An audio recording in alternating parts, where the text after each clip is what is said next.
L'essence, c'est de voir les Chinois. On dit les Chinois et les Russes sont ensemble depuis longtemps, et ça a été confirmé au début des Jeux Olympiques dans une alliance qui était annoncée comme sans limite, une coopération sans limite. En fait, c'est plus compliqué que ça.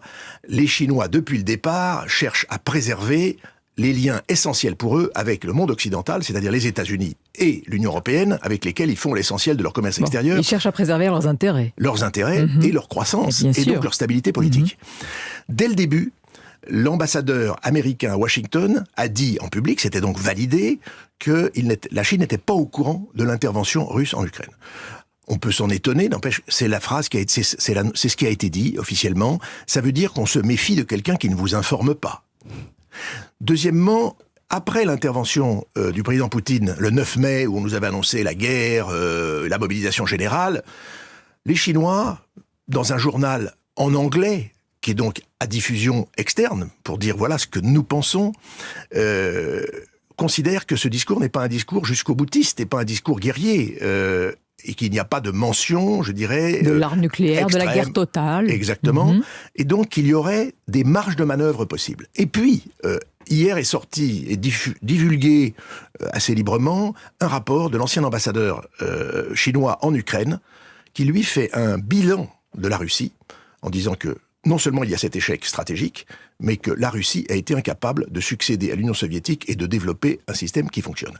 Ce qui est une prise de distance. Alors, la propagande officielle chinoise, qui est différente de ce genre de textes qui sont distribués par ailleurs, elle continue à développer les thèses russes. Mais il n'y a aucun geste de la Chine pour soutenir la Russie jusqu'à présent. Ça, c'est très très important évidemment à analyser. Il y a une autre donnée, Maurice Gourde-Montagne. Vous avez, tout au long de votre carrière, vous avez eu à traiter de nombreux conflits. Lorsque vous étiez conseiller diplomatique de Jacques Chirac à l'Élysée, il y a eu la guerre en Irak, en Afghanistan. Vous savez qu'il faut prendre aussi avec prudence et mesure certaines informations dont on vient de parler, comme le renseignement américain.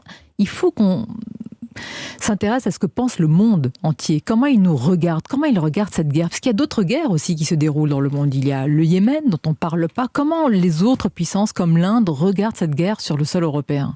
Alors, on a vu déjà à travers certains votes aux Nations Unies, c'est toute l'utilité des Nations Unies, de réunir l'ensemble des pays du monde, de les laisser s'exprimer sur un sujet ou sur un autre. Il y a eu beaucoup d'abstentions, une quarantaine d'abstentions sur 190 pays, très peu de pays en faveur de la Russie, 5 ou 6, mais des abstentions. Et le nombre d'abstentions n'a fait que grandir. Et donc, d'une certaine manière, ces pays nous regardent en disant c'est un conflit entre blancs, c'est un conflit entre l'OTAN, les Américains et la Russie.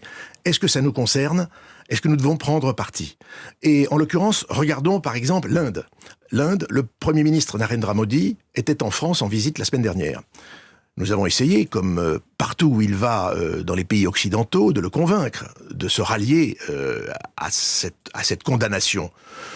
Oui, ils condamnent, mais somme toute, ils veulent préserver leur relation avec la Russie. Et pour une autre raison, c'est que ils sont voisins de la Chine, et donc ils ont besoin de l'alliance russe face aux Chinois.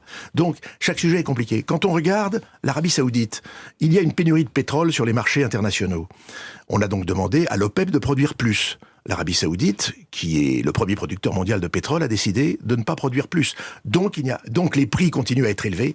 Et alors le monde entier nous regarde, parce que les pays d'Afrique, par exemple, ou les pays d'Afrique du Nord, eux sont très dépendants des livraisons, non seulement, enfin pas d'énergie, mais des livraisons essentiellement de céréales. Bien sûr. Et donc, toutes ces livraisons de blé, tendre, de blé dur, tout ce qu'on veut, ces livraisons de céréales, sont interrompues parce que les ports de la mer d'Azov et de la mer Noire sont bloqués actuellement. Avec le spectre des crises de famine et des graves... Et les risques. Et donc, ces pays se disent, après tout, est-ce qu'il n'y ait pas temps de continuer à prendre nos distances, car ce conflit, il est négatif pour nous.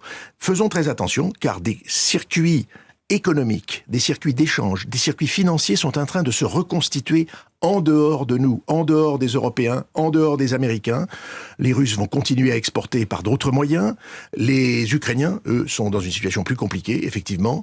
Mais les Chinois vont continuer à acheter aux Russes. Tous ces pays vont continuer à acheter aux Russes. Et donc, nous sommes, je dirais, en train de perdre des canaux et des circuits économiques qui sont très importants pour nous et dont ces pays ne peuvent pas se passer. Ainsi va le monde. Pour conclure,